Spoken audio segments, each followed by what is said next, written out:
ओम नमः शिवाय मित्रों, आपके और आपके परिवार पर भगवान भोलेनाथ की कृपा सदैव बनी रहे। सावन माह के शुक्ल पक्ष की तृतीया तिथि को हरियाली तीज का पावन पर्व मनाया जाता है। यह दिन विशेष रूप से सुहागिन महिलाओं के लिए बेहद शुभ माना जाता है। मान्यता है कि इस तिथि पर महिलाएं अपने पति की लंबी आयु, अच्छे स्वास्थ्य, सुख समृद्धि, तरक्की और वैवाहिक जीवन की खुशहाली के लिए व्रत रखती हैं। इसके अलावा भगवान शिव और माता पार्वती की विशेष कृपा प्राप्ति के लिए पूजा पाठ व दान दक्षिणा जैसे पुण्य कार्य भी महिलाओं द्वारा किए जाते हैं। धार्मिक मान्यताओं के अनुसार सावन माह के शुक्ल पक्ष की तृतीया तिथि पर देवी पार्वती की कठोर तपस्या से प्रसन्न होकर भगवान शिव ने उन्हें अपनी अर्धांगिनी के रूप में स्वीकार किया। यह व्रत मिलन, प्रेम, विश्वास और अखंड सौभाग्य का प्रतीक माना जाता है।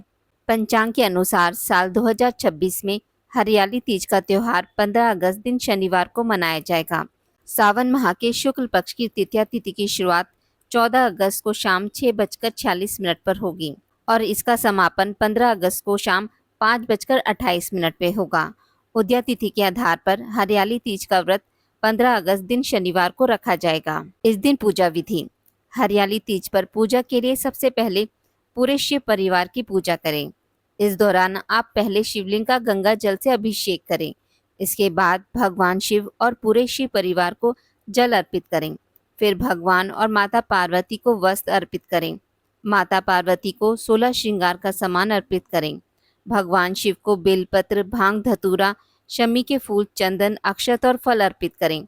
पूजा के दौरान हरियाली तीज की व्रत कथा का पाठ करें, महादेव की आरती करें और अंत में सुहागिनों के पैर छूकर उनसे आशीर्वाद लें। हरियाली तीज की कथा। शिवजी ने पार्वती जी को उनके पूर्व जन्म का स्मरण कराने के लिए तीज की कथा सुनाई थी। शिवजी कहते हैं, हे पार्वती, तुमने हिमालय पर मुझे वर के रूप में पाने के लिए घोर तप किया था। अन्न जल त्याग, पत्ते खाए, सर्दी गर्मी बरसात में कष्ट सहे। तुम्हारे पिता दुखी थे। नारद जी तुम्हारे घर पधारे और कहा, मैं विष्णु जी के भेजने पर आया हूँ। वह आपकी कन्या से प्रसन्न होकर विवाह करना चाहते हैं। अपनी राय बताएं। पर्वतराज प्रसन्नता से तुम्हारा विवाह विष्णु जी से कराने को तैयार हो गए। नारद जी ने विष्णु को यह शुभ समाचार सुना दिया, पर जब तुम्हें पता चला तो बड़ा दुख हुआ। तुम मुझे मन में अपना पति मान चुकी थी।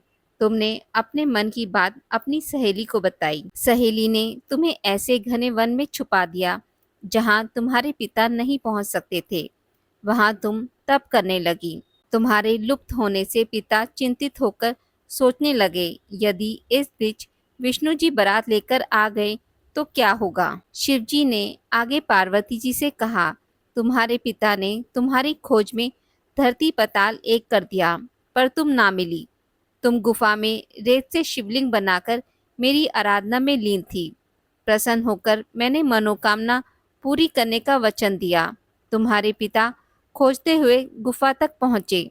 तुमने बताया कि अधिकांश जीवन शिवजी को पति रूप में पाने के लिए तप में बिताया है। आज तप सफल रहा। शिवजी ने वरण कर लिया। मैं आपके साथ ही एक शर्त पर घर चलूंगी, यदि आप मेरा विवाह शिवजी से कराने को राजी हो। पर्वतराज मान गए। बाद में विधि विधान के साथ हमारा विवाह किया। हे पार्वती, तुमने जो कठोर व्रत किया था उसी के फलस्वरूप हमारा विवाह हो सका। इस व्रत को निष्ठा से करने वाली स्त्री को मैं मनवांछित फल देता हूँ।